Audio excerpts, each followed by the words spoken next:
Regardez les étoiles, regardez-les bien. On vous a appris à voir la majesté de la création, l'œuvre de l'empereur Dieu, la lumière qui repousse les ténèbres. C'est un mensonge rassurant que l'on raconte aux enfants pour qu'ils dorment la nuit. Ce que vous voyez, ce n'est pas un royaume à conquérir, c'est un cadavre en décomposition. Et sur ce cadavre, il y a des asticots verts, des asticots armés, des asticots qui rient. On vous a appris à craindre le grand ennemi, le chaos. On vous a dit que les démons qui grattent au mur de la réalité sont la fin ultime. On vous a dit que le tyrannide est le dévoreur final, la fin silencieuse venue d'au-delà du vide. Vous avez tort. La véritable fin de la galaxie n'a pas besoin de portail warp. Elle n'a pas besoin de silence. Elle est bruyante, elle est vulgaire, elle est inévitable. L'orque.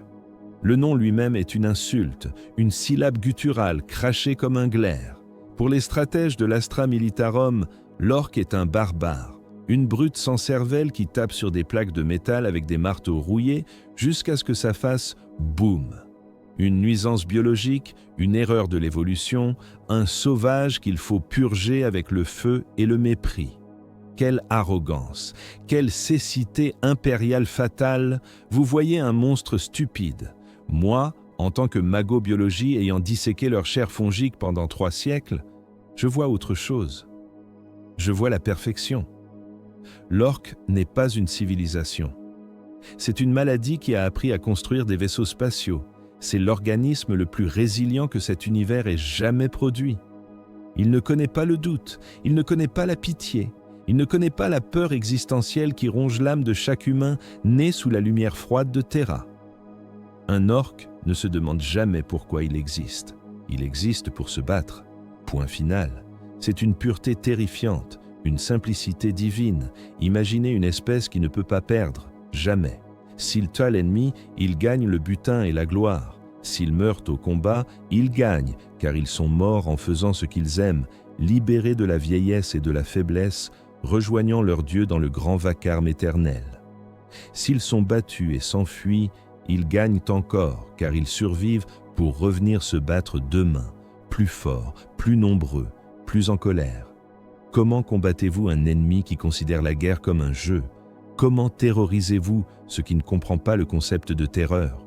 Vous ne pouvez pas. Vous pouvez seulement le brûler, encore et encore, en priant pour que vos lance-flammes ne tombent pas en panne avant que leur nombre ne vous submerge. Mais pour comprendre ce fléau, il ne faut pas regarder la brute qui charge vos lignes en hurlant « Ouah !» Ça, c'est la fin de l'histoire. C'est le symptôme. Il faut remonter à la source. Il faut regarder en arrière, loin, très loin, avant que l'humanité ne soit même une pensée dans l'esprit d'un singe terrifié. Il faut regarder une époque où la galaxie brûlait d'un feu différent. Une époque de dieux vivants et de guerres célestes, car l'orque n'est pas né de l'évolution naturelle. La nature ne crée pas des monstres aussi parfaits. L'orque a été fabriqué, il a été sculpté, il a été conçu dans des laboratoires de chair par des êtres dont l'intelligence dépasse notre compréhension la plus folle. Nous vivons dans les ruines d'une guerre que nous n'avons pas commencée, hantée par les armes biologiques abandonnées d'un conflit oublié. L'orque est une arme dont la gâchette a été bloquée en position feu il y a 60 millions d'années, et personne n'est venu pour l'éteindre, jusqu'à maintenant. Préparez vos scalpels, ouvrez le thorax, regardez la vérité en face, car ce que nous allons découvrir dans les entrailles de la bête, c'est l'histoire de notre propre extinction. Au commencement, il n'y avait pas de chaos, il n'y avait pas d'empereur, il n'y avait que les anciens. Dans les textes interdits de la bibliothèque noire que j'ai consultés au prix de mes yeux naturels, on les appelle les Old Ones, des êtres de pure conscience, des jardiniers stellaires, des maîtres de la science psychique qui regardèrent les étoiles non pas comme des soleils brûlants, mais comme de l'argile à modeler. Ils étaient des dieux de la création, bienveillants, distants, froids comme la logique mathématique. Ils voyageaient à travers la toile, ce réseau de tunnels dimensionnels qu'ils avaient tissé entre les mondes, semant la vie sur des planètes stériles. Ils ont créé les Aeldari pour être des poètes, des artisans de l'esprit, capables de sculpter la moelle spectrale par la seule force de leur pensée. Ils ont créé les Rachans, les Knib, des espèces subtiles, des œuvres d'art biologique, mais les anciens, dans leur sagesse infinie, ont commis une erreur mortelle, l'erreur classique de tous les dieux, l'orgueil. Ils ont refusé le secret de l'immortalité à une race jalouse, maladive et cancéreuse, les nécrontyres. Ces créatures misérables, brûlées par les radiations de leur étoile maudite, suppliaient pour une vie plus longue. Les anciens ont dit non. La jalousie est devenue une haine, la haine est devenue une guerre. Et pour gagner cette guerre, les nécrontyres ont vendu leurs âmes à des monstres stellaires, les Citans. Ils ont échangé leur corps de chair malade contre du métal vivant. Ils sont devenus les nécrons, des machines immortelles, des phalanges silencieuses de morts argentés qui ne connaissaient ni la fatigue, ni la pitié, ni la peur. La guerre céleste a commencé. Et les anciens ont paniqué. Leurs poètes Aeldari mouraient par milliards, leurs chants psychiques étouffés par les canons Gauss qui désintégraient la matière atome par atome. Leurs sorciers étaient impuissants face aux dieux des étoiles qui mangeaient les soleils.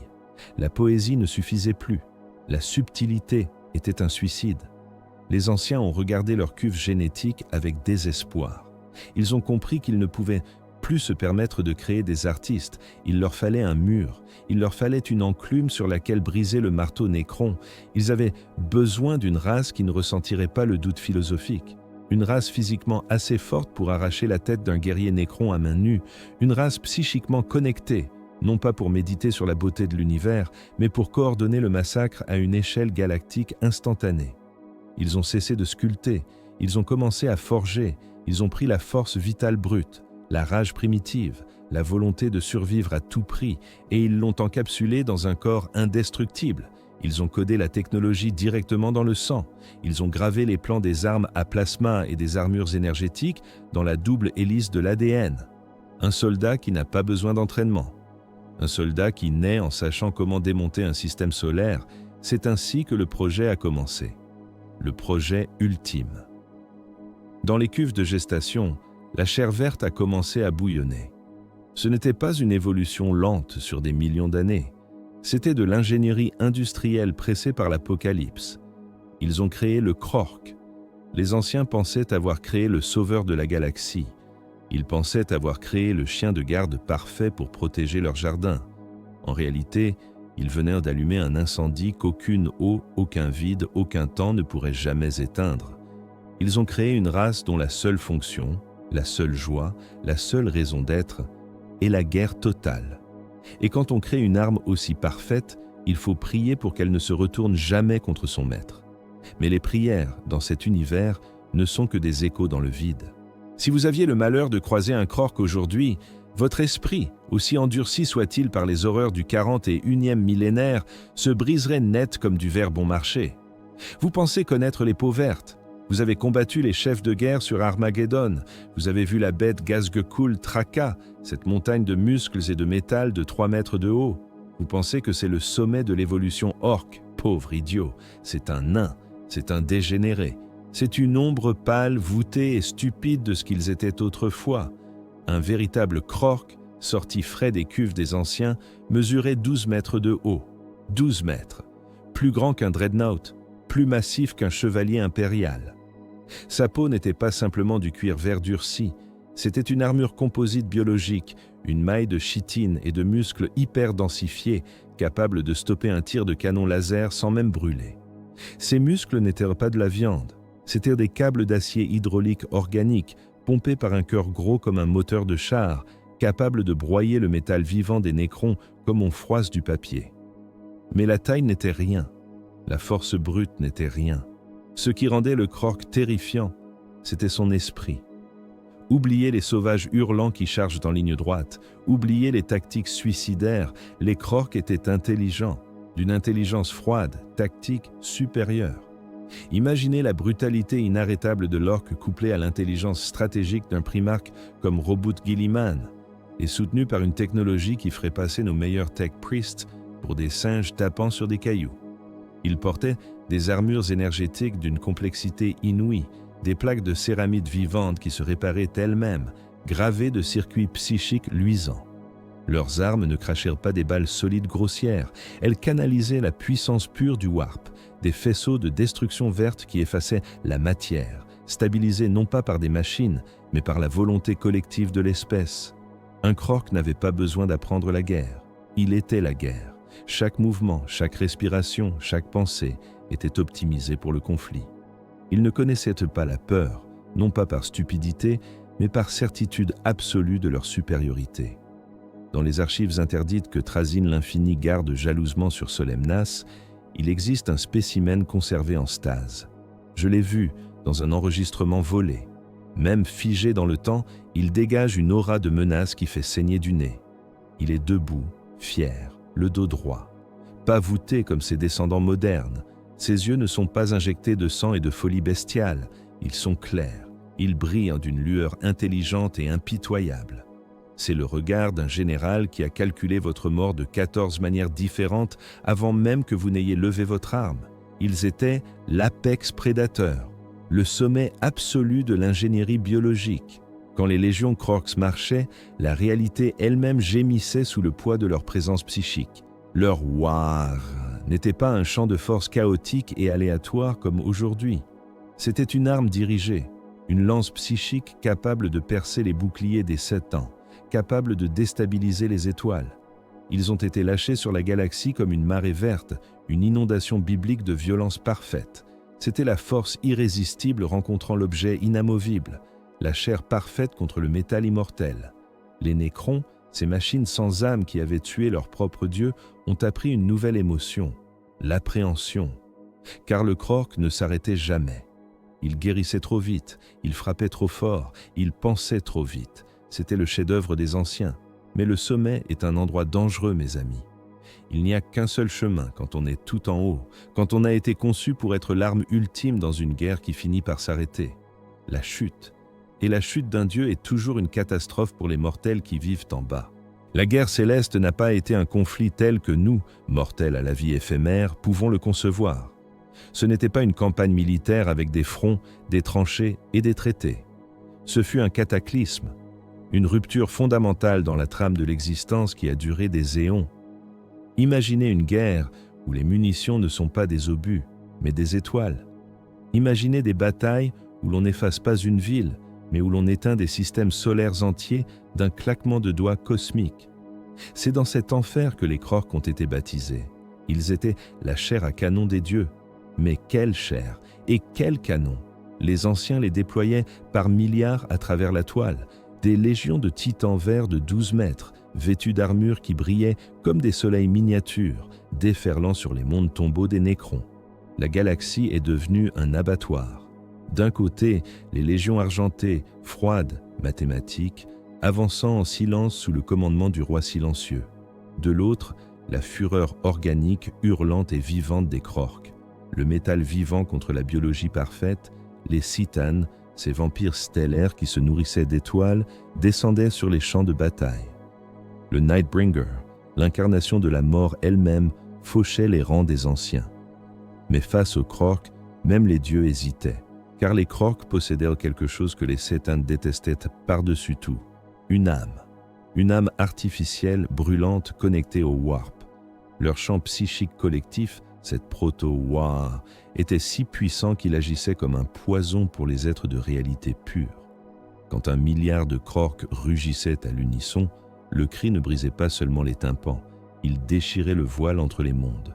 Il créait des tempêtes warp spontanées qui engloutissaient les flottes Nécrons. La violence de cette époque a laissé des cicatrices que nous portons encore aujourd'hui. On dit que la mer des âmes, le warp, était autrefois un océan calme, un royaume de rêves et de pensées pures. C'est la guerre céleste qui l'a pollué. La rage infinie des Krorks, leur soif de sang, leur douleur et leur joie meurtrière se sont déversés dans l'immatérium pendant des millions d'années. Ils ont nourri les jeunes entités du warp. Ils ont transformé le calme en tempête. Certains théologiens radicaux de l'Ordo Xénos, que l'empereur ait pitié de leurs âmes hérétiques, suggèrent même que la violence psychique des Krorks a planté les graines qui deviendraient plus tard Khorne, le dieu du sang. Ils ont littéralement rendu l'univers fou à force de taper dessus. Mais malgré leur puissance, malgré leur perfection, les anciens perdaient. la guerre devenait incontrôlable. Les Nécrons, dans un acte de trahison ultime, ont brisé les Sétins en milliers d'éclats, transformant leurs anciens maîtres en batteries esclaves pour alimenter leurs armes apocalyptiques. Libérés de leurs chaînes, les Nécrons ont redoublé de fureur. Pire encore, le Warp, agité par le conflit, a vomi ses propres horreurs. Les Enslavers, des parasites dimensionnels qui prenaient le contrôle des esprits des Psykers, transformant les populations des anciens en marionnettes grotesques. C'était l'apocalypse totale sur deux fronts. Les anciens, les architectes de la vie, ont été chassés, traqués, massacrés. Leurs forteresses dans la toile ont été envahies. Leurs mondes paradisiaques ont été brûlés. Un par un, les maîtres de la création se sont éteints. La lumière de la science s'est éteinte. Et soudain, le silence. Un silence lourd, terrifiant, galactique. Les Nécrons, réalisant que la vie biologique devait se reconstituer avant de pouvoir être moissonnée à nouveau, ou peut-être simplement épuisée par des millions d'années de carnage, ont pris une décision froide. Le grand sommeil. Ils se sont retirés dans leur crypte de stase.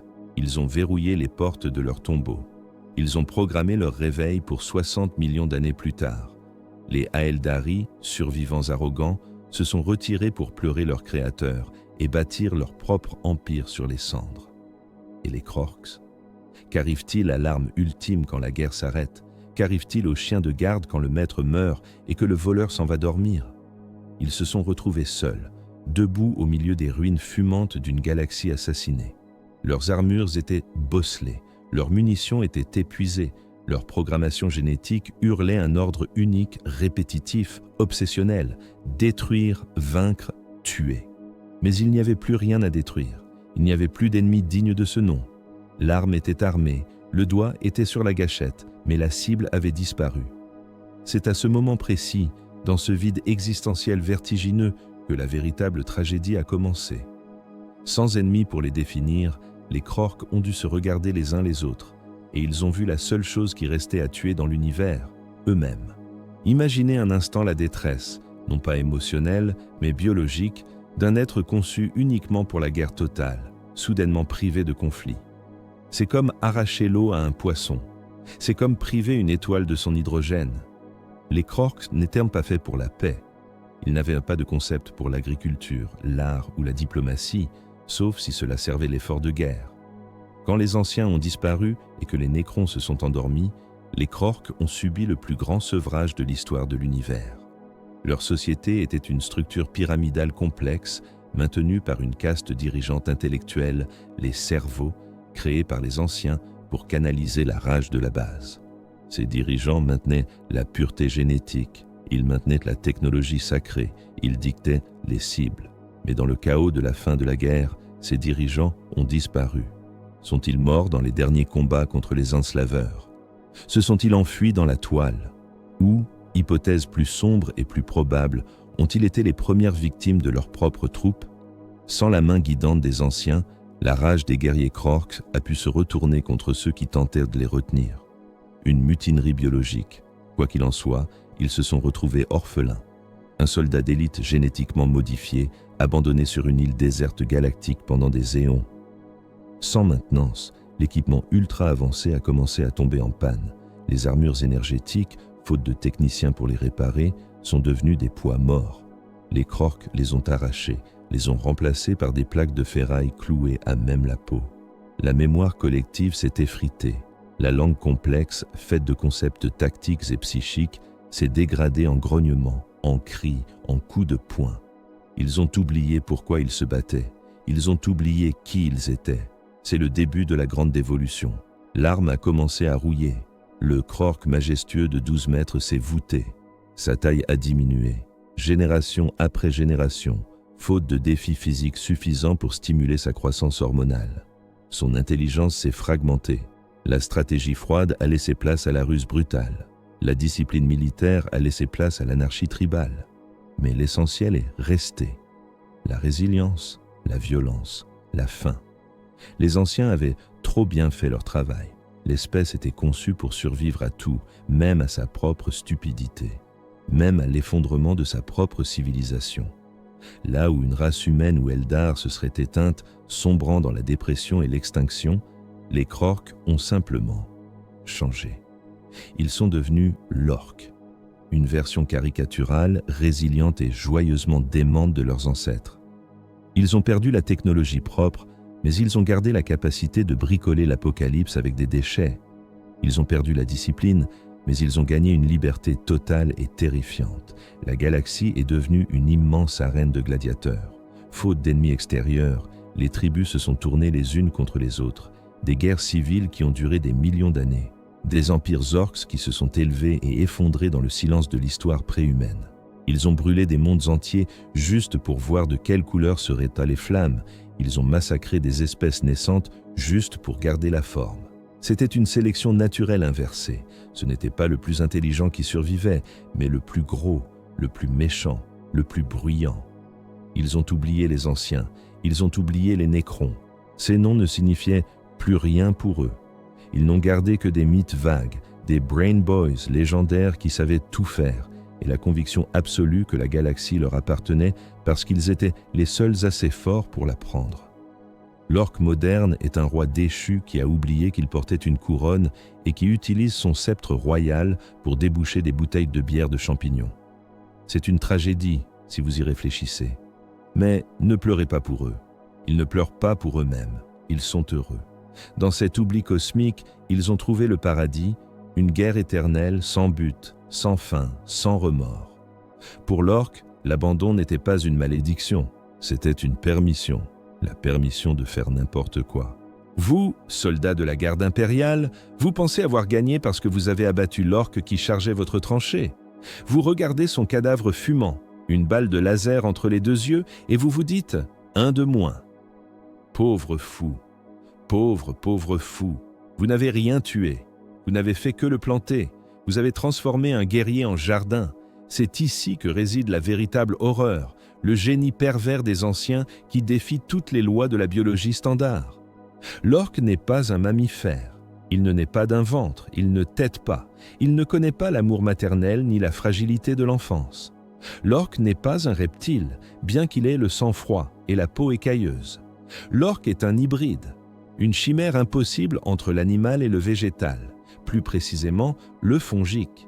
C'est un champignon qui a appris à haïr. Son sang n'est pas seulement de l'hémoglobine, c'est une soupe nutritive complexe, riche en algues symbiotiques et en spores latentes. Sa chair ressemble plus à du mycélium dense, caoutchouteux et fibreux qu'à du muscle humain. C'est pourquoi il ne ressent presque pas la douleur. C'est pourquoi vous pouvez lui arracher un bras et il continuera à vous frapper avec l'autre en riant. Son corps n'entre pas en état de choc, il se contente de cautériser la plaie instantanément. Mais le cauchemar commence après la mort. Quand un orque meurt, violemment, car c'est la seule façon dont ils savent mourir, son corps relâche instantanément un nuage invisible de millions de spores microscopiques. C'est un réflexe biologique de survie ultime. Si je meurs, je me multiplie. Ces spores sont transportées par le vent. Elles s'accrochent à vos bottes, à vos chenilles de char, à vos vêtements. Elles s'infiltrent dans les fissures du béton de vos cités ruches, dans la terre fertile de vos agrimondes, dans la chair en décomposition des cadavres laissés sur le champ de bataille. Et là, dans l'obscurité, elles commencent à pousser. Elles plongent leurs racines hyphales profondément dans le sol, absorbant les nutriments, polluant la nappe phréatique. D'abord, ce sont des champignons inoffensifs, puis des cocons souterrains. L'écosystème orque commence à se former dans un ordre précis, terrifiant d'efficacité. D'abord, les squigs pour fournir de la nourriture, puis les snotlings pour cultiver les champignons, puis les gretchens pour construire l'infrastructure de base. Et enfin, quand tout est prêt, les orques sortent de terre. Ils émergent du sol, non pas comme des bébés pleurants, mais comme des adultes, entièrement formés, musclés, avec une faim de loup et une connaissance innée de la violence. Ils sortent de terre en cherchant quelque chose à tuer. C'est une invasion qui vient d'en bas. Une cinquième colonne biologique. C'est pour cela que vous ne pouvez pas gagner une guerre d'usure contre les peaux vertes. Chaque orque que vous tuez sème les graines de la prochaine génération. Plus la guerre est violente, plus il y a de morts, plus le sol est fertile pour eux. La guerre les nourrit littéralement. Si une seule spore survit sur une planète, cette planète est condamnée. Brûlez-les, les spores voyagent dans la fumée chaude et retombent plus loin. Atomisez-les, les spores peuvent survivre dans la haute atmosphère pendant des décennies, attendant de retomber. Une fois qu'un monde a connu le pas d'un orc, il est souillé à jamais. L'Imperium ne reprend jamais totalement un monde aux orques. Il ne fait que tondre la pelouse encore et encore, siècle après siècle. C'est la peste parfaite, une infestation virale qui, au lieu de vous donner de la fièvre, vous tire dessus avec des fusils d'assaut gros calibre. Et elle ne s'arrêtera jamais. Posez-vous cette question. Serviteur de l'Omni-Messie, vous qui passez des décennies à étudier les rites sacrés de l'allumage, vous qui avez besoin de parchemins de pureté et d'huile sacrée pour que le moindre moteur veuille bien démarrer sans exploser. Comment une brute épaisse, qui sait à peine articuler une phrase sans postillonner, qui mange avec ses doigts couverts de graisse et de sang et qui se nettoie les dents avec un couteau de combat rouillé? Comment cette créature peut-elle construire un réacteur à fusion fonctionnelle dans une décharge? Regardez le mec, l'ingénieur orc. Il n'a pas de diplôme, il ne sait pas lire, il n'a jamais vu de schéma technique de sa vie, il ne comprend pas les mathématiques, ni la thermodynamique, ni la résistance des matériaux. Et pourtant, donnez-lui un tas de débris fumants, un moteur de rhino impérial cassé, quelques plaques de tôle ondulées et un grille-pain. Et en une après-midi, il en fera un marcheur de combat capable de couper un Space Marine en deux. C'est une insulte à la logique, c'est un blasphème contre le dieu machine, mais c'est une réalité. C'est le dernier cadeau empoisonné des anciens, la mémoire génétique. Chez l'humain, la connaissance est culturelle. Nous devons l'apprendre, la stocker dans des livres, l'enseigner à nos enfants. Si nous brûlons les bibliothèques, nous redevenons des sauvages en 3 générations. Chez l'orc, la connaissance est biologique. Elle est encodée directement dans la double hélice de son ADN fongique. Le savoir n'est pas appris, il est déverrouillé. Un jour, un jeune orc se réveille avec une migraine terrible. Il sent une pression derrière ses yeux, comme si une graine essayait de germer dans son cortex cérébral.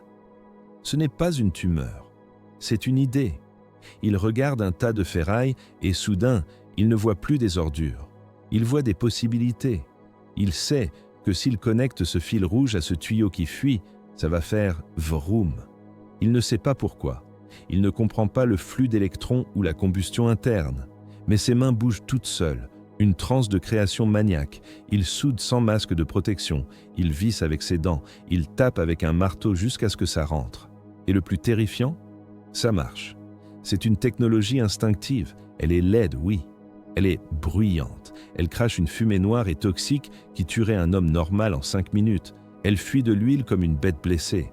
Elle tremble et vibre comme si elle allait exploser à tout moment, ce qui arrive souvent. Mais elle est efficace, brutalement efficace. Leurs armes ne s'enraident presque jamais, car les mécanismes sont si lâches et simples que la boue passe à travers. Leurs véhicules roulent avec n'importe quel carburant, du prométhéum raffiné à l'alcool de champignons frelatés. C'est la preuve ultime de leur origine artificielle. Les anciens ont conçu une armée qui n'a pas besoin de lignes de ravitaillement. Une armée humaine a besoin d'usines, de munitions standardisées, de pièces de rechange. Coupez la logistique et l'armée meurt. L'armée orque est sa propre usine.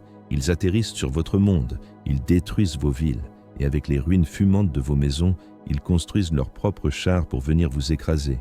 Ils retournent votre propre architecture contre vous. C'est du recyclage militarisé. Un mec peut regarder un titan impérial abattu et ne pas voir une tragédie, mais un magasin de pièces détachées gratuit. Plein de bons trucs là-dedans, se dit-il en allumant sa torche à découper. Cette capacité rend l'orc impossible à désarmer. Enlevez-lui son fusil, il en fabriquera un autre avec un tuyau de plomberie et des clous. Enlevez-lui le tuyau, il prendra une pierre. Enlevez-lui la pierre et il utilisera ses poings, qui sont eux-mêmes des marteaux hydrauliques biologiques. Ils sont l'autarcie parfaite, la guerre perpétuelle qui s'auto-alimente. C'est une hérésie technologique vivante qui marche, tire et rit au visage de l'Adeptus Mechanicus. L'humanité prie pour que ces machines fonctionnent.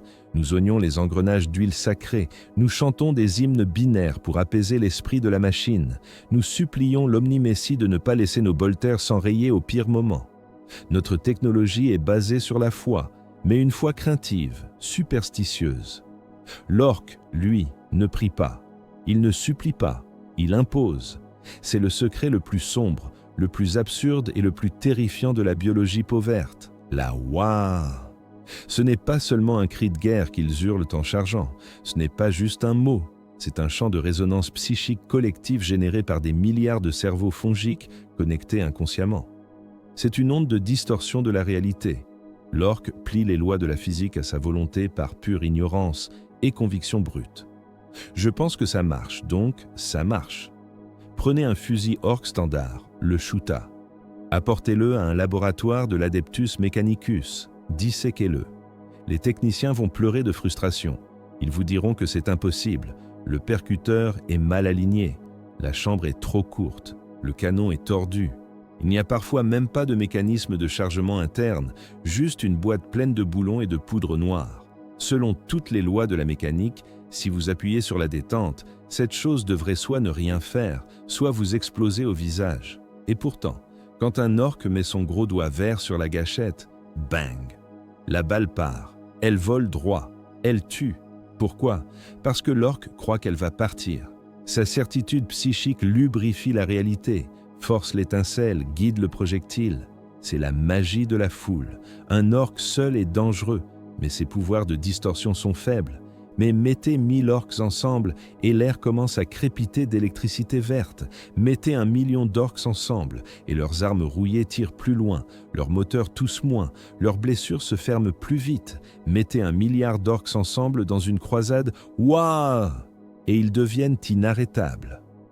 Les lois de la probabilité s'effondrent autour d'eux. Les titans ennemis trébuchent, les boucliers Void clignotent. La réalité elle-même a peur d'eux et préfère obéir plutôt que d'être brisée. L'exemple le plus célèbre, la couleur rouge. Le rouge, ça va plus vite. Red ones go faster. C'est une blague pour nous, une superstition primitive. Mais testez-le. Prenez 2 camions orques identiques, peignez-en un en jaune, l'autre en rouge, faites-les courir. Le rouge ira plus vite, toujours. Pas parce que la peinture rouge est aérodynamique, mais parce que le conducteur orque et tous les orques qu'il regarde sont intimement convaincus que c'est une loi universelle.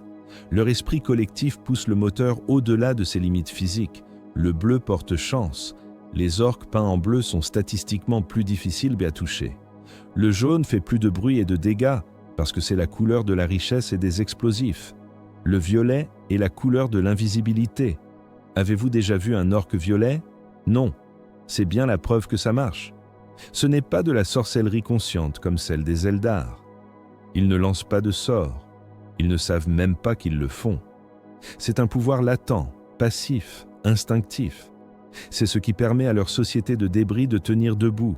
Sans la Waa, leurs vaisseaux spatiaux se disloqueraient dans le vide. Leur gratte-ciel de tôle s'effondrerait sous leur propre poids. Ils vivent dans un rêve lucide partagé où la volonté fait loi. C'est l'ironie suprême de cette galaxie. L'humanité, les Eldar, les Tau, nous nous battons avec la science et la raison. Les orques nous battent avec l'imagination. Ils sont les enfants fous de l'univers qui ont décidé que les règles du jeu étaient ennuyeuses et qui les ont changées simplement en criant assez fort. Dans l'Imperium, la richesse est une chaîne complexe. Nous avons des crédits, des trônes Gelt, des lettres de change, des dettes ancestrales et des héritages dynastiques. Notre économie est un labyrinthe bureaucratique où un homme peut mourir de faim assis sur une montagne d'or s'il n'a pas le bon formulaire tamponné. Chez les orques, l'économie est d'une pureté brutale. Elle tient en un mot, les dents, les tifs. Pourquoi les dents? C'est un système monétaire génialement simple, dicté par la biologie. Les orques, comme les requins de l'ancienne Terra, perdent et remplacent leurs dents tout au long de leur vie. Elles repoussent constamment. C'est une monnaie qui ne subit pas l'inflation artificielle. Elle se dégrade naturellement avec le temps. Les vieilles dents deviennent cassantes et perdent leur valeur, ce qui force à dépenser vite. Pas de thésaurisation, pas de banque poussiéreuse. L'argent doit circuler ou il pourrit. Mais surtout, ce système lie directement la richesse à la violence. Vous voulez acheter un nouveau flingue, un gros camion, un squeak de compagnie. Vous avez 2 options. Premièrement, attendre patiemment que vos propres dents tombent. C'est la méthode du pauvre, du gros, du faible. C'est lent, c'est humiliant. Deuxièmement, aller casser la gueule de quelqu'un d'autre et prendre les siennes, c'est la méthode orque. Pour devenir riche, vous devez être fort, vous devez vous battre, vous devez vaincre. Un orque riche est, par définition, un orque dangereux, car il a dû arracher son capital à la force du poignet, dent par dent, mâchoire par mâchoire. Cela crée une société méritocratique de la brutalité. Il n'y a pas de noblesse héréditaire. Un fils de Warboss ne hérite pas des dents de son père. S'il est faible, il se fera dépouiller 5 minutes après la mort du vieux. Le pouvoir se prend, il ne se donne pas. C'est à moi. Pourquoi ? Parce que je peux te tuer. C'est le seul contrat social qui existe, c'est la seule loi. Cette économie force le conflit permanent, même en temps de paix relative, ce qui, pour un orc, signifie simplement qu'il n'y a pas d'envahisseurs étrangers à tuer pour le moment. Les tribus s'échangent des coups comme nous échangeons des poignées de main. Les bastons de bar ne sont pas des désordres publics, ce sont des transactions financières agressives. Un Bad Moon, un orc dont les dents poussent plus vite que la moyenne, une bizarrerie génétique de ce clan, est naturellement plus riche. Il s'achète les meilleures armes, les armures les plus brillantes. Mais cela fait de lui une cible. Les autres orques veulent ses dents. Donc, ils l'attaquent. Pour garder sa richesse, le Bad Moon doit utiliser ses armes coûteuses pour se défendre. C'est un cycle parfait. La richesse attire la violence, et la violence redistribue la richesse. Le chef, le boss, doit être le plus gros, littéralement. Chez les orques, la taille est corrélée au statut social. Un orc qui gagne des combats sécrète des hormones de croissance. Plus il gagne, plus il grandit, plus sa peau devient sombre et dure, plus ses muscles gonflent. Un chef de guerre de 3 mètres n'est pas né comme ça. Il l'est devenu en gagnant 1000 bagarres. S'il montre un signe de faiblesse, s'il perd une dent de trop, s'il trébuche, ses lieutenants, les nobs, se jetteront sur lui pour le détrôner. Pas d'élections truquées, pas de débats politiques interminables, juste une sélection darwinienne accélérée en permanence. Cela garantit que l'espèce est toujours dirigée par ses spécimens les plus aptes. Les faibles sont purgés, les stupides sont mangés, les lents sont piétinés. Seuls les monstres survivent au sommet de la pyramide. C'est une économie de la haine, un capitalisme de la mâchoire brisée, où la seule valeur refuge est la capacité à infliger de la douleur à son prochain. Et pour l'orc, c'est le système le plus juste de l'univers. Dans cette galaxie maudite, tout le monde a besoin de Dieu. L'humanité s'accroche au cadavre empereur, lui offrant des milliards d'âmes en pâture pour qu'il maintienne l'Astronomicon allumé. Les Eldar pleurent leur dieu mort ou se cachent du rire de Slanesh. Les serviteurs du chaos vendent leur liberté à 4 entités démentes qui les dévorent de l'intérieur.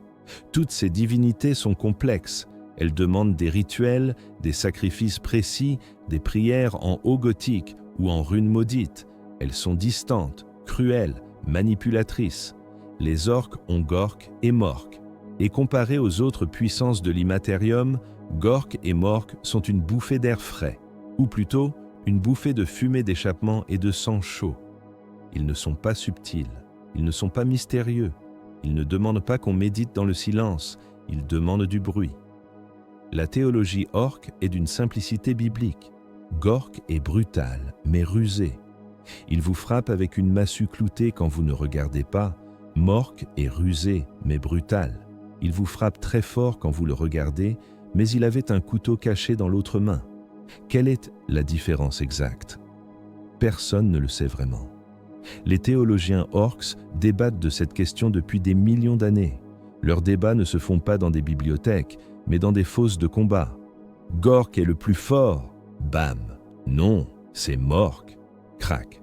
Le vainqueur a raison, jusqu'à ce que quelqu'un de plus gros vienne le contredire. Ces dieux n'ont pas besoin de temples dorés, ils n'ont pas besoin de prêtres en robe de soie.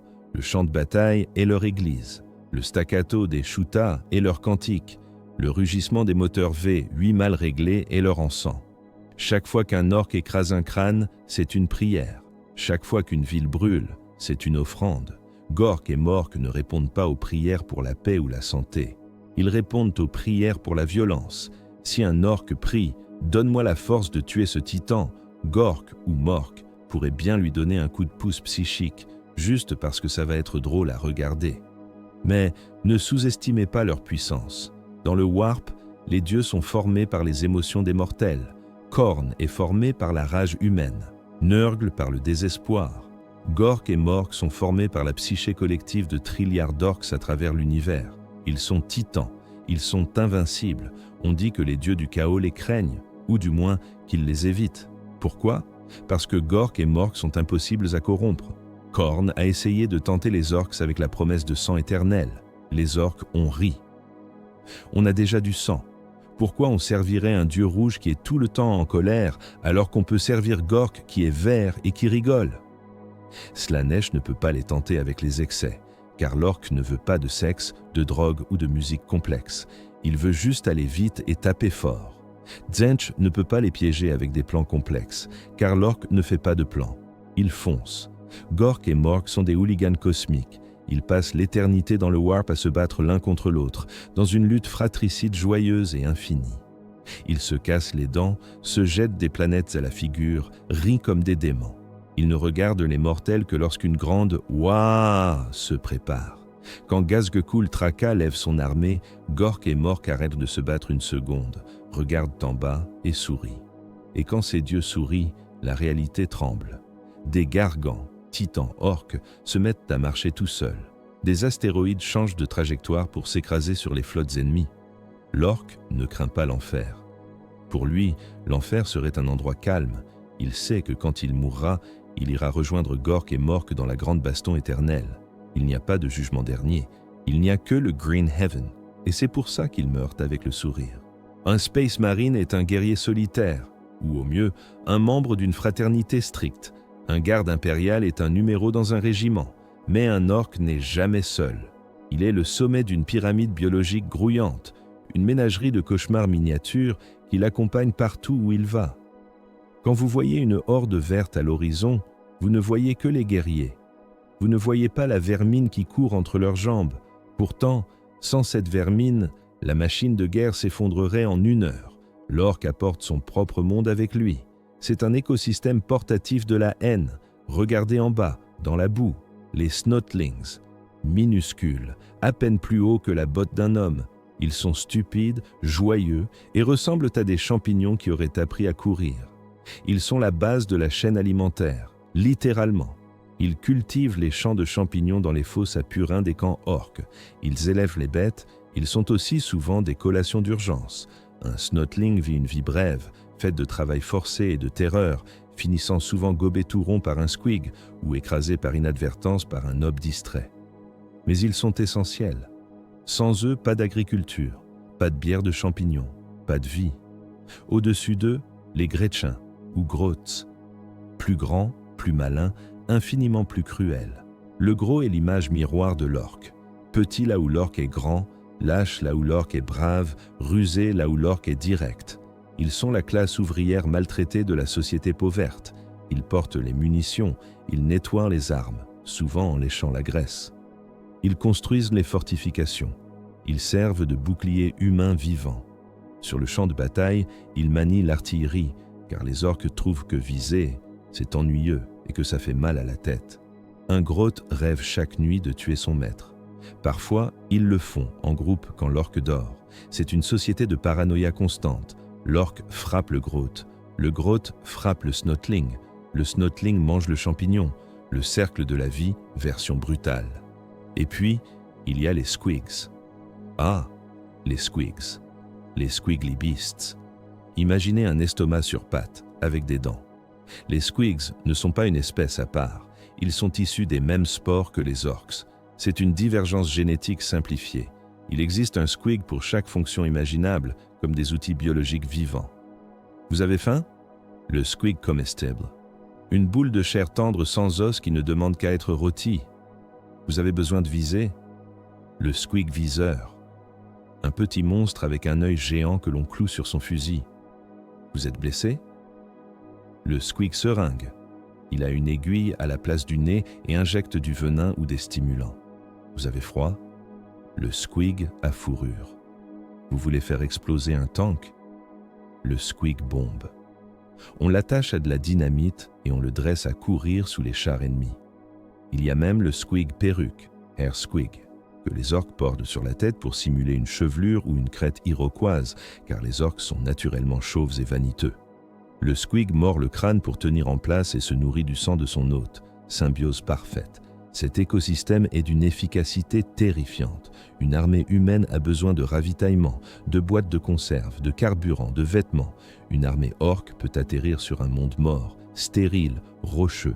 En quelques semaines, les spores auront germé, les champignons pousseront. Les squigs mangeront les champignons, les orques mangeront les squigs. Ils créent leur propre nourriture, leurs propres vêtements, leurs propres munitions vivantes. Ils sont autarciques. C'est pour cela que les sièges contre les orques échouent souvent. Vous ne pouvez pas les affamer. Ils mangent leurs propres déchets, ils mangent leurs propres morts. Et ils mangent vos morts. C'est une biologie de recyclage total, où rien ne se perd, tout se transforme en violence. C'est dégoûtant, c'est obscène. Mais par le trône, c'est brillant. Dans l'Imperium, la médecine est une science sacrée, mêlée de prières et de technologies antiques. Nous avons des hospitaliers qui soignent avec compassion, des apothicaires Space Marines qui réparent les demi-dieux avec précision. Nous voyons la douleur comme une épreuve ou un avertissement du corps. Chez les orques, la médecine est un sport de contact. Entrez dans la tente du médico, le penboy. L'odeur vous frappera d'abord. Un mélange de sang caillé, d'huile de moteur, de champignons fermentés et de viande brûlée. Le médico ne porte pas de blanc. Il porte un tablier de boucher couvert de taches séchées de toutes les couleurs de l'arc-en-ciel viscéral. Ces outils ne sont pas des scalpels laser précis. Ce sont des scies circulaires rouillées, des perceuses industrielles, des agrafeuses pneumatiques et des marteaux. La philosophie médicale orque est simple. Si ça saigne, bouche le trou. Si c'est coupé, recoude-le. Si c'est manquant, remplace-le par quelque chose de plus cool. L'anesthésie, inconnue. Si le patient crie trop fort, le Groot assistant lui donne un coup de maillet sur le crâne pour l'assommer. C'est le somnifère standard. La stérilisation. Le médico crache sur la plaie ou y verse un peu de carburant avant d'y mettre le feu pour cautériser. C'est une boucherie, une torture. Et pourtant, le patient survit. C'est là que la biologie orque défie l'entendement. Leur système immunitaire est si agressif qu'ils considèrent le tétanos, la gangrène et les virus mortels comme des exercices d'échauffement. Leur corps accepte n'importe quoi. Vous avez perdu une jambe. Le médico peut vous greffer une jambe de métal, ou une jambe de bois, ou la jambe d'un autre orque mort il y a 3 jours, ou même une roue. Le corps de l'orque ne rejette pas la greffe. Les tissus fongiques envahissent l'objet étranger, les nerfs se connectent au métal par pure volonté de survie. Il n'est pas rare de voir un nob avec une pince hydraulique à la place de la main, connectée directement à ses tendons qu'il actionne en fléchissant le biceps. Les médicaux vont plus loin. Ils expérimentent. Tiens, j'ai un cerveau en trop et un squig qui a faim. Voyons ce qui se passe si je mets le cerveau dans le squig. Ils pratiquent la neurochirurgie avec des cuillères.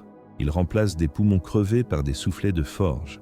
Ils installent des plaques de fer sur les crânes pour les rendre plus durs, la fameuse tête de fer. Certains orques deviennent cyborgs, plus machines que chair, des abominations de ferraille qui cliquettent et fuitent l'huile, mais qui sont presque indestructibles. Cette absence de peur médicale rend les orques tactiquement insensés. Un soldat humain hésite à charger un nid de mitrailleuse car il a peur d'être mutilé, de vivre le reste de sa vie comme un invalide. L'orque n'a pas cette peur. S'il perd un bras, il sait que le médico lui en mettra un nouveau, peut-être même un bras avec un lance-flamme intégré, ce qui est objectivement mieux qu'un bras normal. La mutilation n'est pas une fin, c'est une opportunité d'amélioration, upgrade. Ils chargent à travers les champs de mines en riant quand leurs camarades explosent. Regarde, la jambe de Grog est allée jusque là-bas. Ha ha ha ha ha. Pour eux, la guerre est hilarante. La douleur est une blague. La mort est un détail technique. Comment briser le moral d'une armée qui trouve que se faire tirer dessus est la meilleure partie de la journée? L'humanité a la mémoire courte. Nous pensons que notre histoire est celle d'une ascension glorieuse, interrompue seulement par la trahison d'Horus. Nous oublions les ténèbres qui ont précédé. Il y a une raison pour laquelle la peur de l'ogre, du monstre vert qui vient la nuit pour manger les enfants, est gravée dans l'inconscient collectif de chaque monde humain, de Terra à Ultramar. C'est une peur génétique, une cicatrice raciale laissée par des millénaires d'esclavage, car avant que l'empereur ne se lève, l'orc était le maître de la galaxie. Pendant le Moyen-Âge technologique, l'homme voyageait parmi les étoiles avec arrogance, armé de science et de raison. Il a repoussé les frontières, colonisé des milliers de mondes. Il a rencontré l'orc. Le choc fut culturel autant que militaire. Nos ancêtres s'attendaient à trouver des civilisations extraterrestres sophistiquées ou des bêtes sauvages. Ils ont trouvé l'orc, un paradoxe vivant. Une brute capable de construire des vaisseaux spatiaux à partir d'astéroïdes évidés. Un sauvage qui voyageait dans le warp sans champ de galère, simplement parce qu'il trouvait que combattre les démons pendant le trajet passait le temps. Puis vint la longue nuit, l'ère des luttes. Les tempêtes warp ont isolé l'humanité. Les mondes se sont retrouvés seuls, la technologie a failli. C'est là que les orques sont prospérés. Tandis que l'homme s'effondrait, l'orc s'unifiait. Des empires peau verte immenses se sont formés. Des Waaagh titanesques ont balayé les secteurs isolés. Ils n'ont pas seulement tué, ils ont asservi. Des milliards d'humains ont vécu et sont morts dans des camps de travail orques. Imaginez le sort de ces populations, réduites à l'état de bétail, forcées de construire des gargants, ces idoles de guerre géantes à l'effigie de Gork et Mork, avec leurs mains nues, fouettées par des Gretchins sadiques, forcées de servir de nourriture quand les réserves de Squigs s'épuisaient. L'humanité a appris ce que signifiait être en bas de la chaîne alimentaire. Nous étions des animaux de compagnie, des jouets cassables. Sur des mondes comme Goro, l'empereur orc régnait sur un trône fait de ferraille et d'ossements humains. Ils avaient développé une technologie terrifiante, des lunes d'attaque gravitationnelles capables de broyer des planètes, des téléporteurs massifs qui envoyaient des armées entières directement dans les cités ruches. C'était une civilisation de charognards rois. Ils avaient pris nos ruines, nos vaisseaux, nos mondes, et ils les avaient peints en rouge. L'humanité n'était plus qu'une ressource naturelle, comme le minerai ou l'eau, que l'orc exploitait jusqu'à épuisement.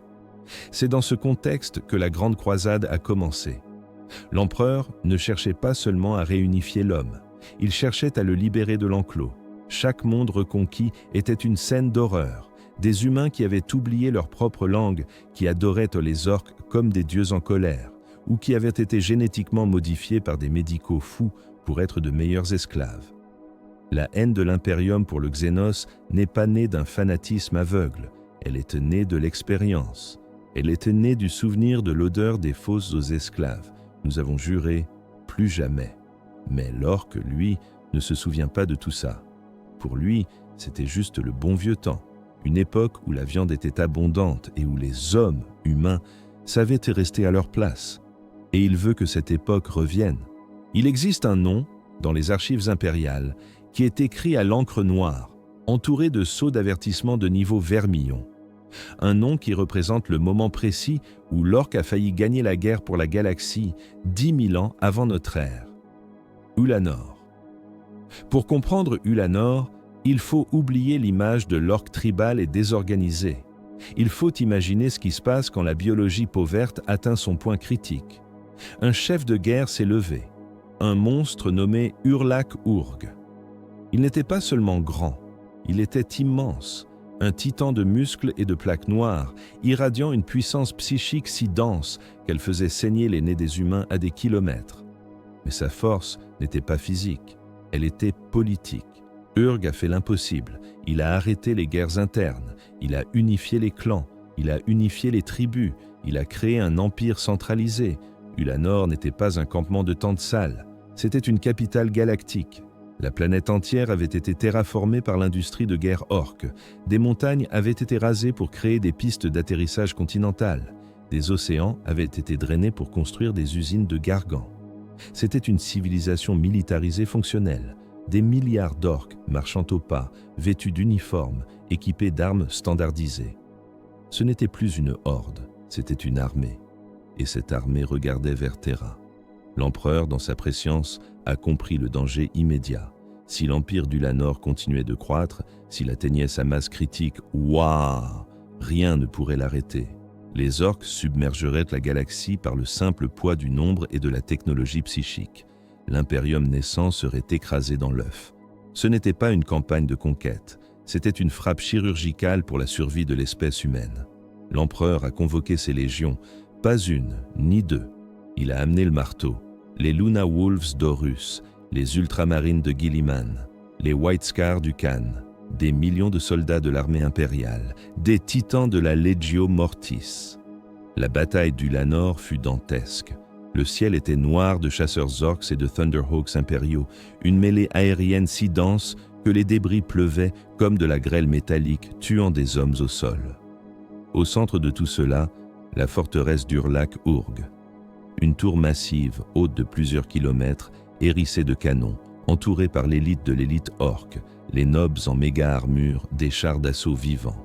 L'assaut final fut mené par Horus Lupercal lui-même et par l'empereur. C'est l'une des rares fois où le maître de l'humanité a dégainé son épée sur le champ de bataille. Imaginez la scène.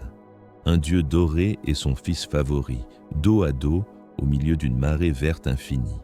L'empereur brillait comme une étoile, son épée flamboyant, effaçant les orques de l'existence à chaque coup, non pas en les coupant, mais en désintégrant leur âme. Horus, lui, était la brutalité incarnée. Il s'est frayé un chemin jusqu'à la salle du trône d'Urg.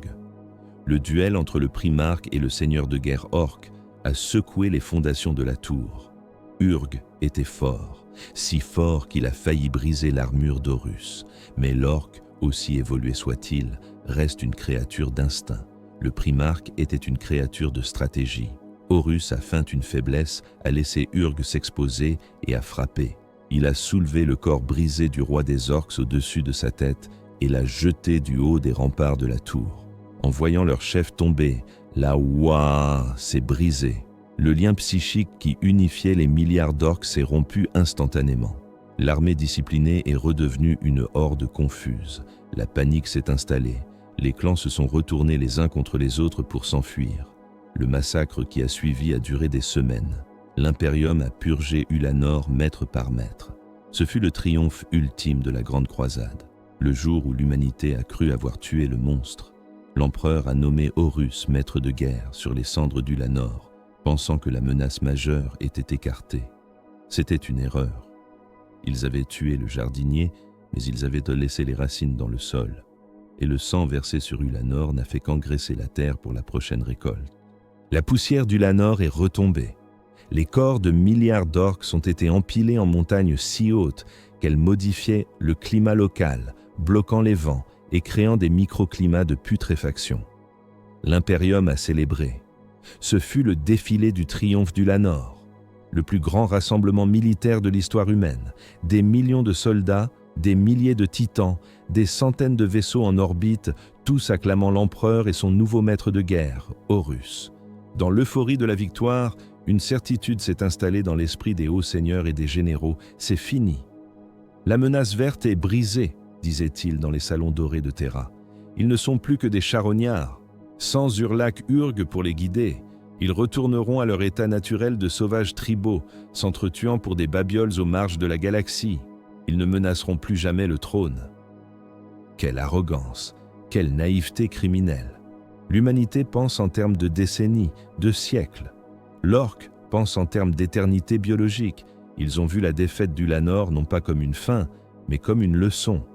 Oui, l'Imperium avait gagné cette manche, mais à quel prix?